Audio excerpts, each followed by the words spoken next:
नमस्कार, मी निलेश गिरे. पुन्हा एकदा सर्व विद्यार्थी मित्रमैत्रिणींचं माझ्या एका नवीन यूट्यूब व्हिडिओमध्ये खूप खूप स्वागत करतो. तर मित्रांनो, आपण आपल्या आनुवंशिकता आणि उत्क्रांती या प्रकरणाला सुरुवात केलेली असून या प्रकरणाशी संबंधित आपले 4 लेक्चर या अगोदरच कंप्लीट झालेले आहेत. जर तुम्ही या चॅनलवरती नवीन असाल तर मागच्या 4ही लेक्चरची लिंक तुम्हाला याच लेक्चरच्या खाली डिस्क्रिप्शन बॉक्समध्ये देण्यात आलेली आहे. ठीक आहे. आज जे आपलं असणारे प्रकरण क्रमांक 5 लेक्चर क्रमांक 5 त्या लेक्चरला सुरुवात करण्याच्या अगोदर आपण पाहूया की नेमकं आजच्या लेक्चरमध्ये आपण कोणते मुद्दे कव्हर करणार आहोत. ठीक आहे. तर आपला मुख्य मुद्दा असणार आहे प्रतिलेखन, भाषांतरण आणि स्थानांतरण. कुठून घेतलेला आहे हा पॉइंट? जर आपण आपलं बोर्डचं पुस्तक पाहिलं तर बोर्डच्या पुस्तकामध्ये हा एक पॅराग्राफ आहे. जर हा कळत नसेल तर हाच कळावा म्हणून असे छोट्या छोट्या स्लाइड्स मी ऑलरेडी काहीतरी लिहून ठेवलंय, काही डायग्राम्स ऍड करून ठेवले आहेत. कुठलीही गोष्ट एक्स्ट्रा नाहीये, तोच पॅराग्राफ एकदम सोप्या पद्धतीने कळावा म्हणून फक्त काही गोष्टी मी अगोदर इथं लिहून ठेवल्या जेणेकरून आपला वेळ वाचेल. व्हिडिओ पण छोटा करण्याचा प्रयत्न करेल. जरी व्हिडिओ मोठा झालाच तरी तुमच्या कामाचा आहे. 100% तुम्हाला गोष्टी कळतील. फक्त जर तुम्ही नवीन असाल आणि डायरेक्टली जर हा 5 नंबरचा व्हिडिओ पाहत असाल तर मी तुम्हाला विनंती करेल की अगोदर आमचे पहिले 4 व्हिडिओ पहा, तरच तुम्हाला या गोष्टी समजतील. कारण आजचं लेक्चर समजण्यासाठी, आजचे मुद्दे समजण्यासाठी जेवढ्या गोष्टी आवश्यक आहेत त्या सर्व गोष्टी आम्ही मागच्या आपण म्हणा की लेक्चरमध्ये कंप्लीट केलेल्या आहेत. ठीक आहे. त्यामुळे अगोदर त्याला पाहण्याची विनंती करेल आणि मगच पाहू शकता तुम्ही लेक्चर क्रमांक 5. तर ठीक आहे.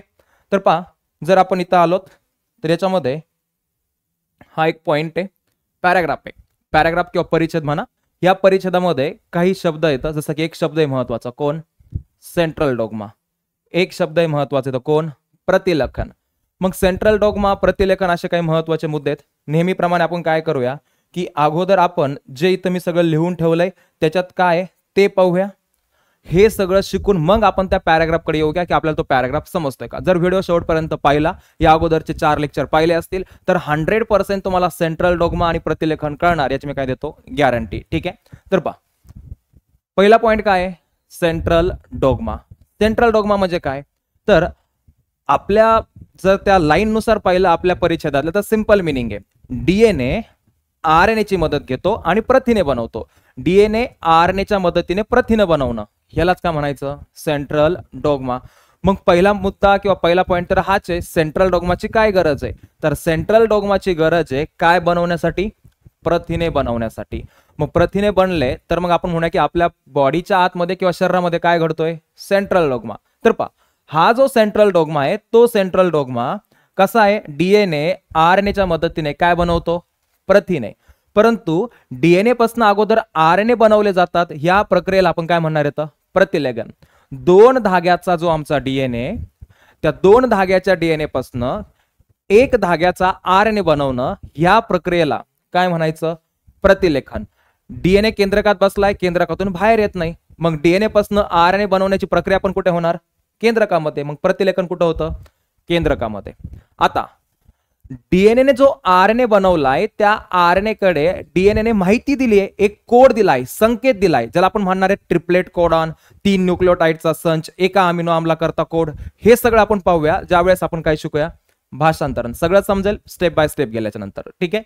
मग डीएनए ने आरएनए बनवला आणि आरएनए कडे प्रथिने बनवण्यासाठीचा एक कोड दिला किंवा संकेत दिला आणि त्याच्या मदतीने आरएनए कडची माहिती वाचून काय बनवण्यात आले?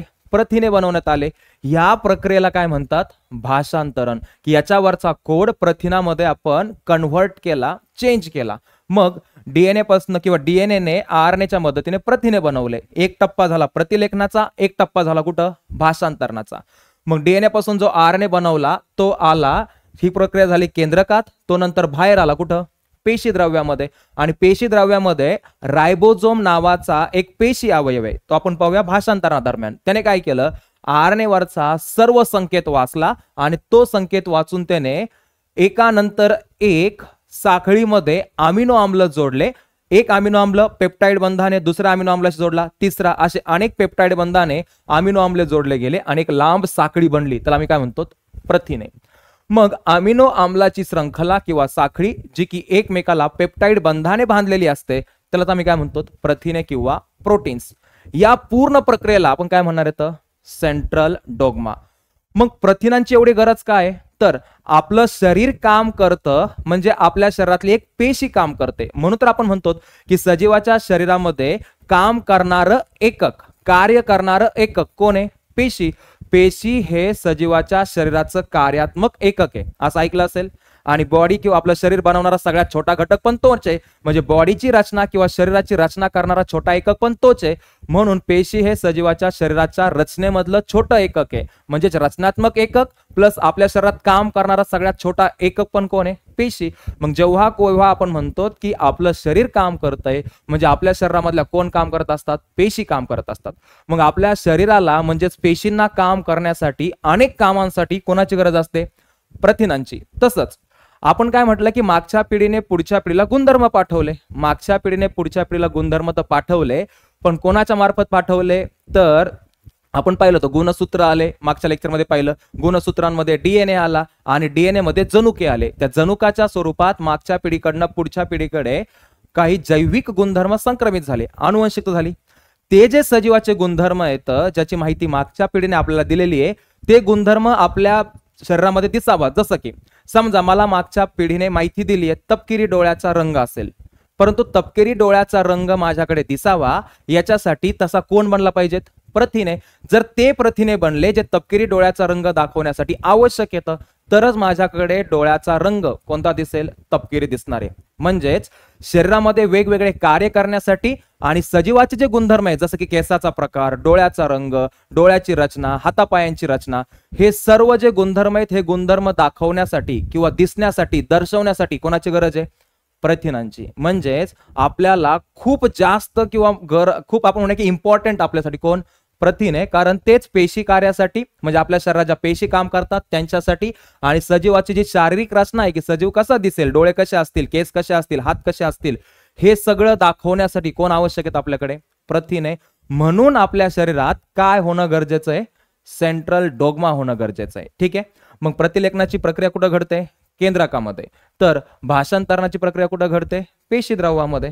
आता पुढे काय करण्यात आलंय की ह्या काही लाईन्स येतात, सगळ्या लाईन्स त्याच पॅराग्राफ मधल्या येतात, फक्त पॅराग्राफ कदाचित आपल्याला क्लिअर दिसणार नाही, म्हणून मी काय केले, लाईन्स सेपरेट घेतले. आता पहिली लाईन खूप महत्वाची आहे आणि ती पहिली लाईन समजावी म्हणून आपण पूर्ण एक स्लाइड लिहून ठेवलेली. कदाचित खूप एकाच ठिकाणी तुम्हाला असं वाटू शकतं की खूप दाटी झालेली आहे, पण तरी समजेल.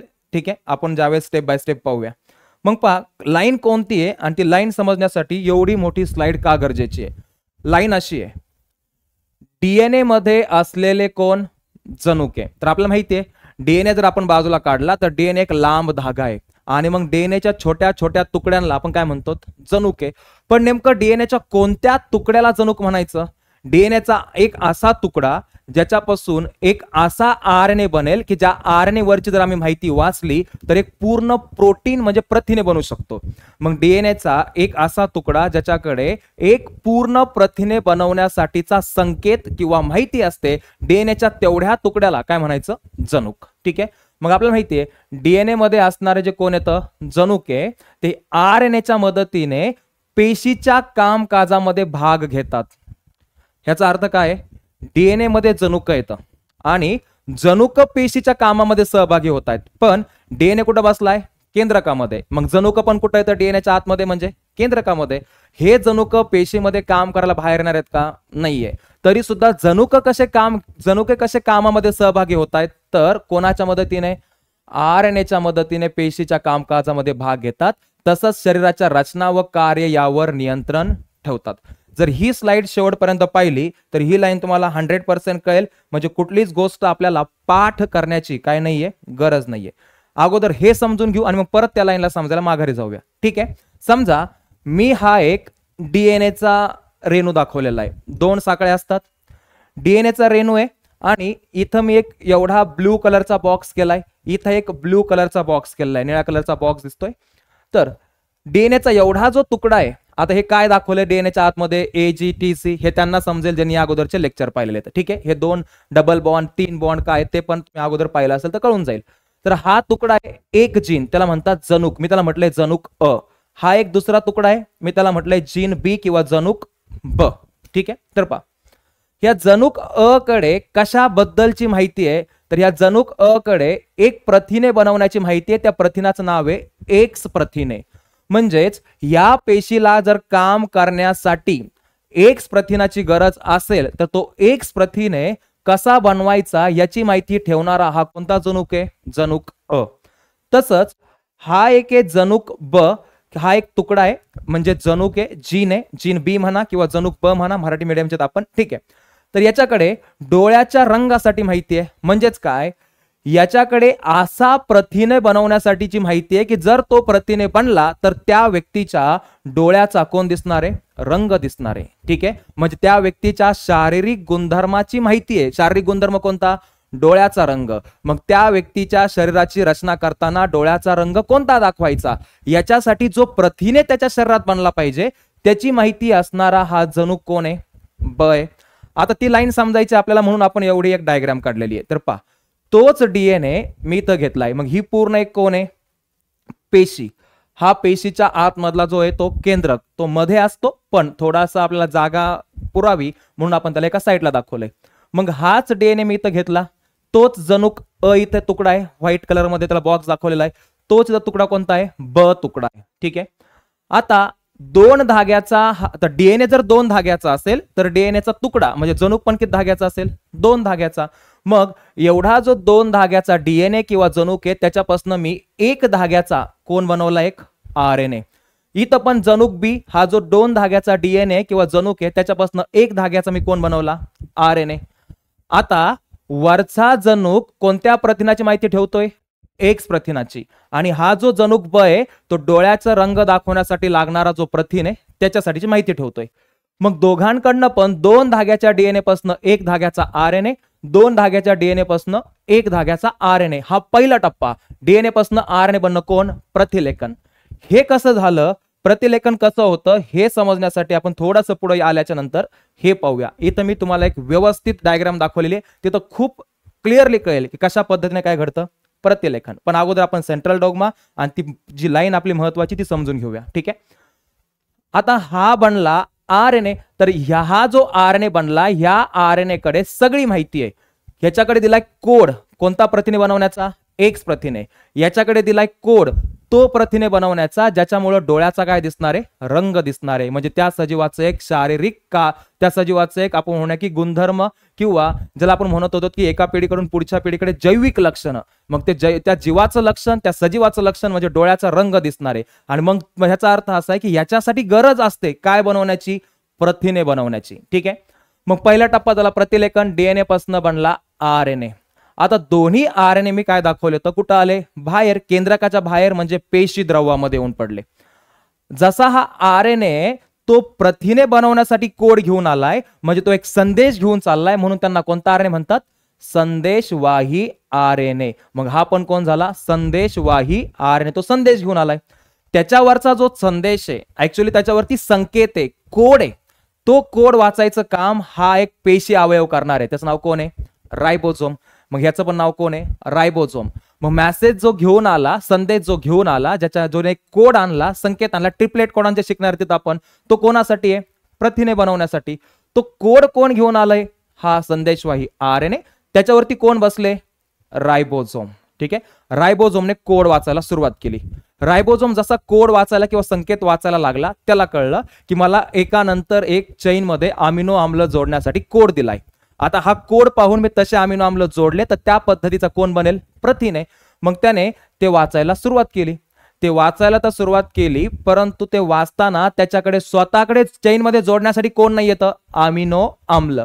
मग जसा ह्या संदेशवाही आरएनए ज्याला आपण मॅसेंजर किंवा एम आरएनए म्हणतो त्याच्यावरती कोड आहे, तो कोड जसा रायबोझोम वाचायला लागला त्या कोड नुसार चैन मध्ये जोडण्यासाठी अमिनो आम्ल आणून देण्यासाठी कोण मदत करू लागला? टीआरएनए. मग ह्याच पेशी द्रवामध्ये हा कोण पडलाय? टीआरएनए. मग टीआरएनए काय केलं? स्वतःसोबत हा एक टीआरएनए त्याला आपण तो ट्रान्सफर आरएनए, ह्याला आपण अजून डिटेलमध्ये शिकू भाषांतरण आणि स्थानांतरण शिकताना. हा टीआरएनए स्वतःसोबत अमिनो आम्लला घेऊन येऊ लागला. मग तोने रायबोझोमला अमिनो आम्ल दिले. ह्या रायबोझोमला कोण देऊ लागला? तो अमिनो आम्ल. आणि मग त्याच्यानुसार जे अमिनो आम्ल जोडले तसा रायबोझोमने चैन मध्ये एका नंतर एक अमिनो आम्ल जोडायला काय केली? सुरुवात केली आणि म्हणजेच या कोडला वाचून त्याने एक अमिनो आम्लाची शृंखला म्हणजे तो कोण बनवू लागला, प्रथिने. इकडे पण प्रथिने बनवला, इकडे पण कोण बनवला, प्रथिने बनवला. आता हा प्रथिनेची माहिती कोणत्या जनुकाकडे, अ, आणि या प्रथिनाची माहिती कोणत्या जनुकाकडे, ब जनुक, म्हणजे जीन ए म्हणा किंवा जीन बी म्हणा. हा जो रायबोझोम आहे, तर आपण पाहिलं होतं रायबोझोमचं स्वतःचं स्ट्रक्चर बनवायला, त्याची स्वतःची रचना करायला त्याच्या आतमध्ये काही RNA पडलेत, त्यांचं नाव कोण असतं, rRNA किंवा रायबोझोमल RNA. मग रायबोझोमने तुम्हाला ह्याला म्हणतात की कोड वाचून प्रथिने बनवला, ह्याला काय म्हणतात, भाषांतरणाला मदत केली. मग त्याने मदत केली म्हणजे त्याच्या आतमधल्या कोणत्या RNA मदत केली, RNA, म्हणजेच कोणत्या RNA, रायबोझोमल RNA. कशाला मदत करतात, भाषांतरणाला मदत करतात. आता एवढं सगळं झाल्याच्या नंतर झालं काय, तर इथे एक प्रथिने बनला, कोणत्या जनुकापासनं, अ जनुकापासनं. त्या प्रथिनाचं नाव काय आहे, एक्स प्रथिने. आणि इकडे एक प्रथिने बनला जो की आम्हाला कशासाठी लागतोय, समजा तो दाखवत होता डोळ्याचा तपकिरी रंग, म्हणजे जसा हा प्रथिने त्याच्या शरीरात बनायला लागला त्याच्यामुळे त्याच्या डोळ्याचा रंग कोणता दिसू लागला, तपकिरी. जर समजा ह्या जनुकाचं किंवा जीनचा ह्या जनुकापासनं संदेशवाही RNA बनलाच नसता, जर भाषांतरण झालंच नसतं, जर तो प्रथिने बनलाच नसता, तर त्याच्या डोळ्याचा रंग कसा म्हणजे त्या डोळ्याचा रंग हा गुणधर्म त्याच्याकडे दिसलाच नसता. याचा अर्थ प्रथिनाची गरज काय, की हा प्रथिन बनल्यामुळं त्या व्यक्तीकडे एक त्या सजीवाचा गुणधर्म दिसू लागला, त्याच्या डोळ्याचा रंग हा गुणधर्म त्याचा दिसू लागला. आणि कोणत्या डोळ्याच्या रंगासाठी तो प्रथिन कामाचा होता, तपकिरी रंगाचा. मग जसे प्रथिने बनवू लागले तपकिरी रंग, म्हणजेच काय झालं की प्रथिनाने कशासाठी मदत केली, शरीराच्या रचनेमध्ये तो प्रथिन काय झाला, सहभागी झाला. ठीक आहे. तसंच इकडे जो प्रथिन बनला होता तो प्रथिन समजा काय म्हणून काम करू लागला, त्याचं नाव होतं, हा प्रथिन आहे, तो हा प्रथिन आहे, त्याचं नाव आहे एक्स. त्याने काय केलं की ही एक पेशी आहे, या पेशीला कार्य करण्यासाठी गरज असते एका कुठल्या तरी पदार्थाची ज्याचं नाव आहे सी. मग या पेशीमध्ये सी ला बनवण्यासाठी एक अभिक्रिया होते, ए आणि बी ला एकत्रित करून कोण बनवला जातो, सी बनवला जातो. पण ही अभिक्रिया होण्यासाठी आपल्याला एका एन्झाईमची, ज्याला आपण इंग्लिशमध्ये एन्झाईम म्हणतो, मराठीत उत्प्रेरक किंवा विकर असं काहीतरी म्हणतो आपण, त्याच्यासाठी ह्या एक्स उत्प्रेरकाची किंवा कोणाची गरज होती, विकरची. मग आपल्या पेशीमध्ये जे कार्य होतात, ज्या अभिक्रिया होतात, म्हणजेच आपल्या शरीरात ज्या अभिक्रिया होतात, अनेक अभिक्रियांना करण्यासाठी कोणाची गरज असते, तर विकराची किंवा उत्प्रेरकाची म्हणजे एन्झाईमची गरज असते. आणि ते एन्झाईम किंवा विकर किंवा उत्प्रेरक दुसरे तिसरे कोणी नसून कोण असतात, प्रथिने असतात. म्हणून आपल्या पेशीचं कार्य होण्यासाठी कोण बनले पाहिजेत, प्रथिने. मग शारीरिक कार्य करण्यासाठी सुद्धा कोणाची गरज आहे, प्रथिनाची. तसंच शरीराचे गुणधर्म दाखवण्यासाठी सुद्धा कोणाची गरज आहे, प्रथिनांची गरज आहे. ठीक आहे. म्हणून आपल्या शरीरात ही सगळी प्रोसेस, याला म्हणतात प्रतिलेखन, याला म्हणतात भाषांतरण. आणि भाषांतरण होत असतानाच हा रायबोझोम जसा पुढे सरकत जातो, हा कोड वाचताना, त्याला आपण शिकणार आहेत नंतर कशामध्ये, स्थानांतरणामध्ये. ठीक आहे. हा झाला एक सगळा छोटासा ओव्हरव्ह्यू की कशाला म्हणतात सेंट्रल डोग्मा. आता ती लाईन, ज्या लाईनसाठी आपण एवढं पाहिलं, तर काय मिनिंग होता, डीएनए मध्ये हे जे कोण बसलेत, जनुक, या जनुकाने ह्या पेशीच्या कार्याला मदत केली. कशा पद्धतीने, या जनुकापासून कोण बनला, प्रथिने एक्स, आणि त्याने ह्या पेशीमध्ये कोणत्या रिॲक्शन साठी मदत केली, जिथं कोण बनवला जातो, सी. म्हणजे पेशीच्या एका कामामध्ये कोणी मदत केली, प्रथिने अ ने, सॉरी जनुक अ ने. पण स्वतः हा जनुक बाहेर आला का, नाहीये.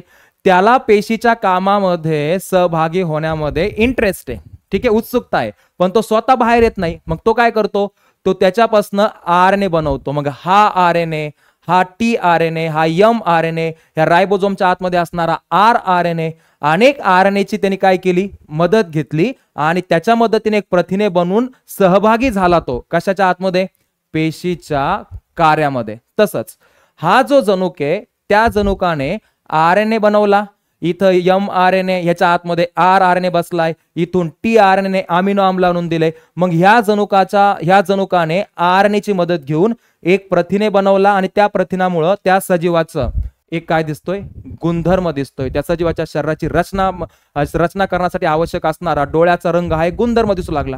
आता ह्या लाईनला कसं लिहिलं होतं मग आपल्या पुस्तकामध्ये, पहा, डीएनएच्या आतमध्ये असणारे कोण, जनुक, जनुक अ, जनुक ब.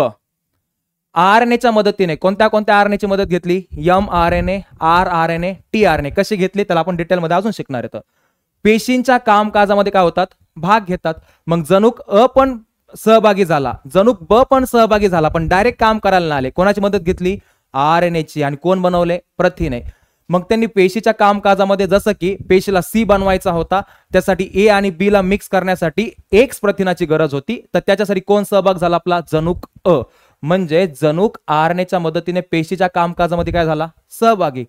तसंच शरीराच्या रचना व कार्य यावर पण नियंत्रण ठेवतात. त्या व्यक्तीच्या डोळ्याचा रंग म्हणजे त्या व्यक्तीच्या शरीराची रचना तपकिरी रंगाची असावी याच्यासाठी सुद्धा नियंत्रण ठेवण्यासाठी कोणता प्रथिन लागत होता प्रथिने. आपण म्हणा की समजा कोणत्या जनुकाने काम केलं जनुक ब ने. मग जनुक ब ने RNAची मदत घेऊन असा प्रथिन बनवला ज्याच्यामुळं त्या व्यक्तीच्या किंवा त्या सजीवाचं एक शारीरिक लक्षण त्याची शारीरिक रचना म्हणजे डोळ्याचा रंग कसा दिसू लागला तपकिरी. म्हणजे कोण सहभागी झाले कामामध्ये जनुके. कोणाची मदत घेतली RNAची आणि याच्या मदतीने त्यांनी काय केलं तर पेशीला पण कामकाजामध्ये ते सहभागी झाले. पेशीच्या कामामध्ये पण मदत केली आणि पेशीचं काम म्हणजे सजीवाचं काम म्हणजे सजीवाच्या कामावरती नियंत्रण ठेवलं आणि सजीवाच्या शारीरिक लक्षणावरती पण काय ठेवलं त्याने लक्षण आपण म्हणजे की लक्ष ठेवलं. ठीक आहे. मग काय तर जनुकामध्ये ते जे जनुक होते जनुक अ आणि जनुक ब तर जनुकामध्ये प्रथिनांच्या निर्मितीविषयी काय साठवलेले असते माहिती साठवलेली असते. मग ते जीन जे असतात छोटे छोटे त्यांच्या आतमध्ये प्रथिने बनवण्याचा कोड असतो म्हणजे प्रथिने कसे बनवायचे ह्याच्याबद्दलची काय असते माहिती असते. व योग्य प्रथिनांची वेळोवेळी होणारी निर्मिती शरीरासाठी काय असते आवश्यक. जर आता तो X प्रथिने बनला नसता तर पेशीत C बनला नसता आणि C न बनल्यामुळं कदाचित त्या C पदार्थामुळे पेशीमध्ये जे होणार होतं ते होणार नाही जे कार्यच होणार नाहीये. म्हणजे वेळोवेळी जे प्रथिन शरीराला आवश्यक आहेत ते प्रथिन बनलेच पाहिजेत आणि या प्रथिनाचा जो कोड आहे जी माहिती आहे ती कोणा साठवलेली असते जनुकांकडे साठवलेली असते. ठीक आहे. मग पहा या प्रथिनांची जी निर्मिती DNA मुळे RNAच्या माध्यमातून होते यालाच तर काय म्हणतो आपण सेंट्रल डोग्मा. कदाचित पुस्तकात डोग्मा वेगळा लिहिला इथं चुकलं असेल तर माफी मागतो. ठीक आहे. मग आपल्याला माहिती आहे जे प्रथिने काम करण्यासाठी आवश्यक असतात याची जी माहिती आहे ती DNA मध्ये असते DNAच्या जनुकामध्ये असते. मग हे DNA म्हणजे जनुके RNAच्या मदतीने प्रथिने बनवतात. याच प्रक्रियेला आम्ही काय म्हणतो सेंट्रल डोग्मा. ठीक आहे. तर मग पहा सेंट्रल डोग्माचे दोन टप्पे कोणते पहिला टप्पा प्रतिलेखन दुसरा टप्पा भाषांतरण. तरी आपण थोडक्यात ओव्हरव्ह्यू पाहिला कोणाचा सेंट्रल डोग्माचा. आता आपल्याला पाहिजे की तुम्हाला प्रतिलेखनाबद्दल लिहिलेलं आहे. मग आपल्याला जे प्रतिलेखन शिकायचंय त्याच्याबद्दलच्या 3 लाईन आता इथं मी तुम्हाला पहा हा DNAचा तुकडा त्या DNAच्या 2 धाग्यापासून एक धाग्याचा मी कोण बनवलाय mRNA. म्हणजे इथं मी फक्त कोण दाखवलंय प्रतिलेखन कशा पद्धतीने आपण पाहणार आहेत ते. ठीक आहे. तर पहा DNA मध्ये जे कोण असतात तुकडे जनुक ज्यांच्याकडे एका पूर्ण प्रथिनाबद्दलचा काय असतो कोड किंवा माहिती. DNA वरील जनुकांच्या साखळीनुसार त्याच्या जनुकाची जशी साखळी आहे mRNAची काय होते निर्मिती. ही होत असताना DNAच्या 2 धाग्यांपैकी एकाचाच वापर या कामी होतो. म्हणजेच DNAचे 2 धागे येतं 2 धाग्याकडे बघून जर मी RNA बनवायला गेलो तर 2 धाग्याचा RNA बनेल. मला माहिती आहे की 2 धाग्याच्या DNA पासून एकाच धाग्याचा कोण बनवायचा आहे RNA. तर मग जो 2 धाग्याचा DNA म्हणजे जनुक आहे त्याच्यापैकी मी कुठल्या तरी एकाच धाग्याचा वापर करून कोण बनवणार आहे RNA बनवणार आहे. ते आपण तिथं पाहूया. तयार होणारा जो mRNA किंवा संदेशवाही RNA ज्याच्यावरती सगळा कोड दिला जाईल DNA मार्फत प्रथिने बनवण्यासाठी जे प्रथिन पेशीत येऊन काम करतील. तयार होणाऱ्या mRNA रेणूतील आणि तो तयार करण्यासाठी वापरलेला DNAचा धागा या दोन्हीतील न्यूक्लिओटाइडचा क्रम एकमेकांना काय असतो पूरक असतो. काहीच नसेल कळलं तर अगोदर तिकडे जाऊया मग इकडे येऊया मग एकदम इझी कळेल काहीच पाठ करण्याची गरज नाहीये. तर पहा हा चॅनल असेल किंवा हा व्हिडिओ असेल तर हे चॅनल किंवा हा व्हिडिओ आमचा बनवण्याचा जो मुद्दा आहे की कुठल्याही विद्यार्थ्याने काय नाही केलं पाहिजे की कुठलाही जो विद्यार्थी आहे ज्यावेळेस तुम्ही हा चॅनल चालू झाला त्याच्या अगोदर जर सुरुवातीचं लेक्चर पाहिलं असेल तर कुठलाही विद्यार्थी ज्यावेळेस परीक्षेला जाईल तो परीक्षेला जात असताना तो गोष्टी पाठ करून नाही गेला पाहिजे तर गोष्टीचं त्याने आकलन केलं पाहिजे. त्याने सगळं त्याला स्पष्ट असलं पाहिजे जेणेकरून त्याने पाठांतरावर भर नाही दिला पाहिजे. याच्यासाठी चालू केलेला हा कोण आहे VCC ट्युटोरियल नावाचा चॅनल. त्याच्यामुळं लेक्चर जरी मोठे होत असेल तरी सुद्धा तुमच्याच कामाचे तुम्हालाच गोष्टी स्पष्ट होतील याच्यासाठी. ठीक आहे. तरी पाहूया चला जास्त बोललं तर मग खूप लांब जातं परत मग बऱ्याच वेळा काही लोकांना मोबाईल मिळत नाही पाहायला तोपर्यंत आपण पाहून घेऊया. इथे आता समजा तोच जनुक अ आहे त्या जनुक अ कडे प्रथिने X कसा बनवायचा याची माहिती आहे. जो प्रथिने आम्हाला A+B ह्या अभिक्रियामध्ये किंवा ह्याच्यापासून C बनवणारी जी अभिक्रिया आहे त्या अभिक्रियेला करण्यासाठी लागतो, म्हणजे तो तिथं एन्झाईम किंवा विकर किंवा उत्प्रेरक म्हणून काम करतो. तर काय झालं की हा आमचा 2 धाग्याचा डीएनए होता आणि त्याचा एवढा तुकडा म्हणजे कोण होता, जनुक अ. 2 धागे म्हणजे कोणाची चेन असते, पॉलीन्यूक्लियोटाइड श्रृंखला, जे आपण या अगोदरच्या लेक्चरमध्ये पाहिलेलं आहे. म्हणून म्हटलं की लेक्चर मागचे पाहिले असतील तरच हे लेक्चर समजेल. समजा एवढ्या धाग्यामध्ये कुठंतरी मग जनुक अ कडे प्रथिने एक्स बनवण्याचा कोण आहे, कोड आहे, संकेत आहे. मग अगोदर तेवढ्या जनुकापासनं एम आर एन ए बनवणं, संदेशवाही आर एन ए बनवणं, ह्यालाच आम्ही काय म्हणणार आहेत, प्रतिलेखन. मग आम्हाला एवढ्या भागातून अगोदर कोण बनवावा लागेल, हा संदेशवाही आर एन ए. ही प्रोसेस कुठं होईल, केंद्रकामध्ये. ठीक आहे.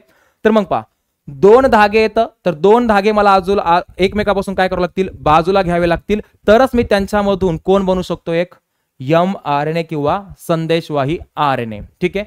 आता एन्झाईमचे वगैरे नाव तर दिलेले नाहीत म्हणून सांगत नाहीये, कोणीतरी येईल. ठीक आहे. जसं हेलिकेज नावाचा वगैरे एन्झाईम असतो, तो काय करेल की आपल्याला माहिती आहे 2 धागे एकमेकाच्या बाजूला गुंडाळलेले येतं आणि त्या दोघांना एकमेकाच्या बाजूला बांधून ठेवण्यासाठी जे 2 चेनवरचे न्यूक्लियोटाइड येतं त्यांचे जे कोण येतं, नायट्रोजन युक्त मूलभूत घटक किंवा नायट्रोजन युक्त बेसेस यांच्यामध्ये दुहेरी आणि तिहेरी कोण बनलेले तर हायड्रोजन बंध.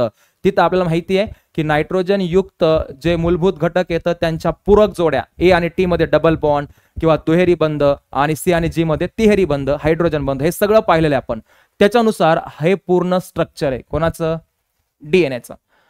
आता इथं काय झालं की हे जे डीएनएचं स्ट्रक्चर आहे त्याच्यातला हा जो तुकडा आहे तो जनुक अ आहे, त्याच्यापासून आम्हाला आर एन ए बनवायचा आहे, नंतर भाषांतराने आम्हाला त्याच्यापासून प्रथिने एक्स बनवायचा आहे.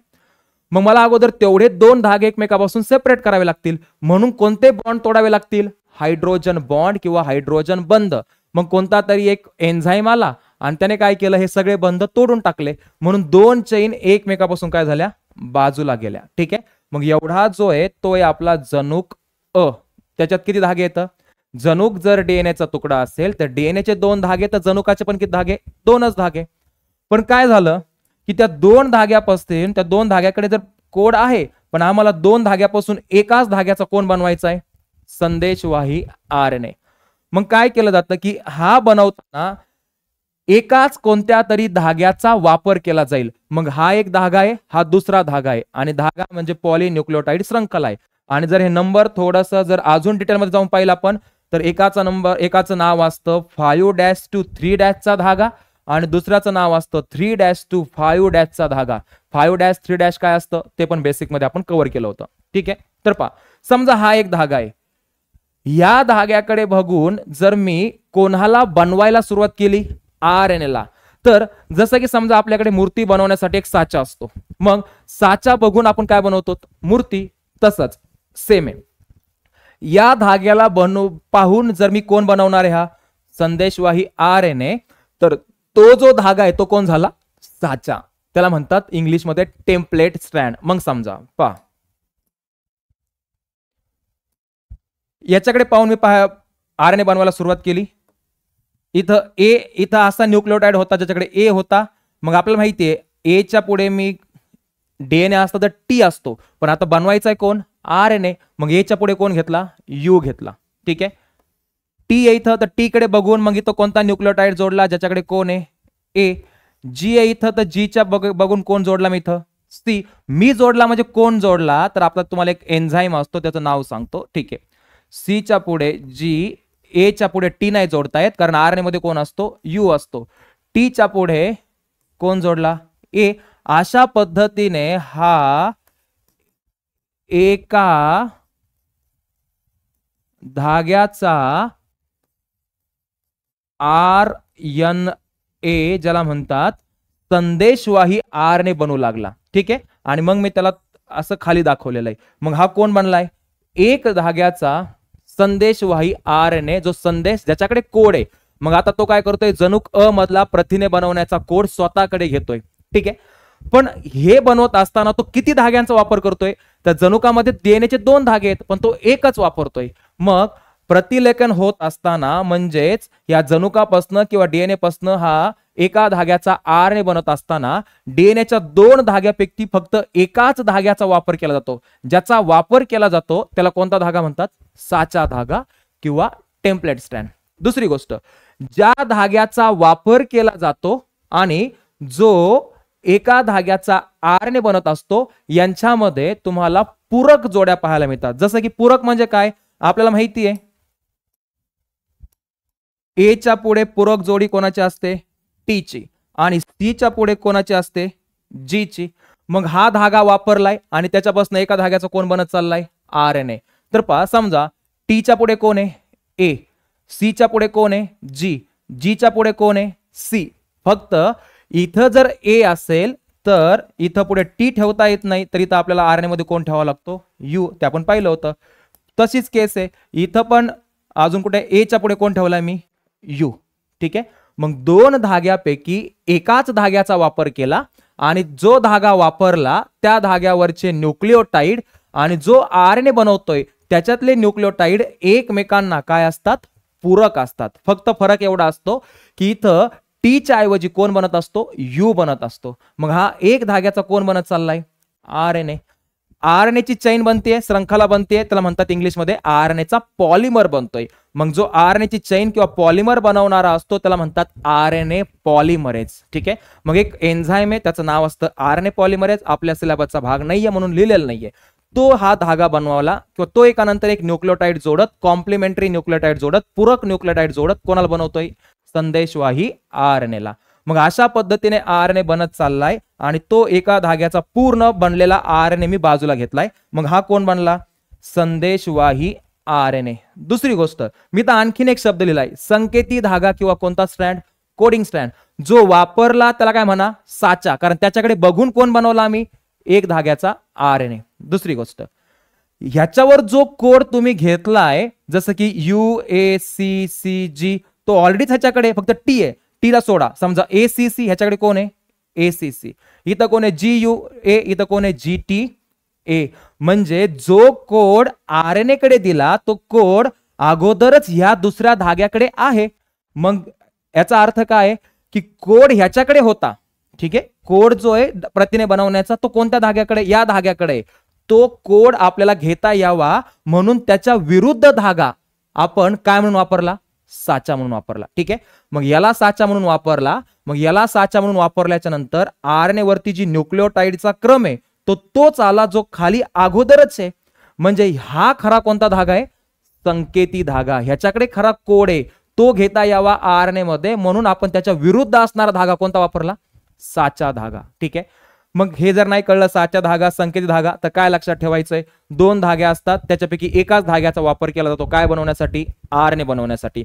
ज्या धाग्याचा वापर केला जातो आणि जो RNA बनवला जातो त्यांच्यावरच्या न्यूक्लिओटाइडच्या सिक्वेन्स एकमेकांना कशा असतात? पूरक असतात. एवढं लक्षात राहील. ठीक आहे. तर पहा मग आता काय लिहिलं होतं? DNA वरील जनुकांच्या साखळीनुसार mRNA ची काय होते? निर्मिती. DNA मध्ये जशी जनुकाची साखळी असते त्या साखळीनुसार त्यामध्ये असणाऱ्या कोडनुसार कोण बनवला जातो? mRNA. ही होत असताना DNAच्या दोन धाग्यापैकी कोणाचा वापर केला जातो? एकच धागा कामाला येतो. तयार होणारा जो mRNA चा रेणू आहे आणि तो तयार करण्यासाठी वापरलेला DNAचा जो धागा आहे, जसं की आपल्या भाषेमध्ये वाचा धागा कोणता होता? साचा धागा. या दोन्हीतील न्यूक्लिओटाइडचा क्रम एकमेकांना कसा असतो? पूरक असतो. फक्त एक फरक असतो.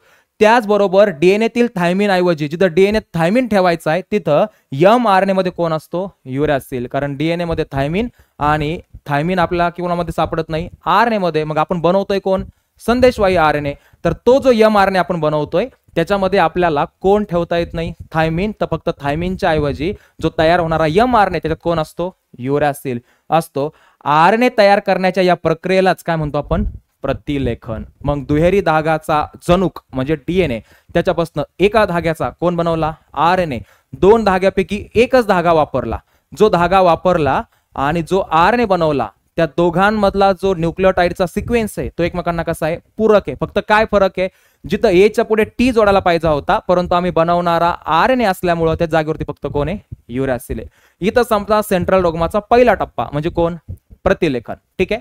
मग दुसरा टप्पा, आता ह्या गोष्टी आपल्याला कळण्यासाठी आपल्या पॅराग्राफ वरती येऊया. काय लिहिलं होतं पॅराग्राफ मध्ये? पॅराग्राफ वाचायचा आहे, 100% कळणार आहे. ठीक आहे. नसेल कळला तर बेसिक लेक्चर तुम्ही केलेलेच नाहीयेत. ठीक आहे. त्यामुळे मला ब्लेम करू नका. ठीक आहे. तर पहा, DNA मध्ये असणारे जनुक जे आहेत ते RNAच्या मदतीने पेशीच्या कामकाजामध्ये काय घेतात? भाग. तसंच शरीराच्या रचना व कार्यावर काय ठेवतात? ते नियंत्रण. लाईन तिकडे होती पाहिली. जनुकामध्ये प्रथिनाच्या निर्मितीविषयी काय असते? माहिती आणि योग्य प्रथिनाची वेळोवेळी होणारी निर्मिती शरीराकरता काय असते, आवश्यक असते. या प्रथिनाची निर्मिती डीएनए मुळे कोणाच्या माध्यमातून होते, आरएनएच्या. यालाच तर आम्ही काय म्हणतो, सेंट्रल डॉग्मा. डीएनए वरील जनुकाच्या साखळीनुसार mRNA काय होत असते, निर्मिती. मग डीएनए मध्ये जशी जनुकाची साखळी असेल, जसा जनुका असेल, जशी सिक्वेन्स असेल, त्याच्यानुसारच कोण बनवला जातो, mRNA. ही होत असताना डीएनएच्या 2 धाग्यापैकी एकाच धाग्याचा काय होतो, वापर. तयार होणारा mRNA चा जो रेणू आहे आणि तयार करण्यासाठी वापरलेला डीएनएचा जो एक धागा आहे, या दोघातील न्यूक्लियोटाइडचा क्रम एकमेकांना काय असतो, पूरक. त्याचबरोबर डीएनएतील थायमनच्या ऐवजी mRNA मध्ये कोण असतो, युरॅसिल. आरएनए तयार करण्याच्या या प्रक्रियेला काय म्हणतात, प्रतिलेखन. ठीक आहे. सेंट्रल डॉग्माचा पहिला टप्पा संपलाय. जर खरंच कळलं असेल तर नक्की व्हिडिओला लाईक करायचंय, खाली कमेंट बॉक्स मध्ये कळलंय अशी कमेंट करायची आहे. जर जास्तच कळलं असेल तर मी प्रत्येक वेळेस म्हणतोय तसं मित्रांना शेअर करायचंय, आपल्या चॅनलला नक्की सबस्क्राईब करायचंय. तोपर्यंत थांबूया, मिळूया आपण किंवा भेटूया पुढच्या व्हिडिओमध्ये, जिथं आपण भाषांतरण आणि स्थानांतरण अशा सोप्या पद्धतीने एकदम आपण होण्या की इंटरेस्टिंग डायग्रामद्वारे समजून घेण्याचा प्रयत्न करणार येतं. लेक्चर मोठे होतील मी प्रत्येक वेळेस म्हणतोय, परंतु खूप कामाचे येतं, खूप बेसिक्स येतं. 11वी 12वीला जर तुम्ही मेडिकल वगैरे फील्डसाठी तयारी करत असाल तर हे बेसिक तुम्हाला खूप कामाला येणार आहे. ठीक आहे. भेटूया नेक्स्ट लेक्चरमध्ये. तोपर्यंत थांबतो. धन्यवाद.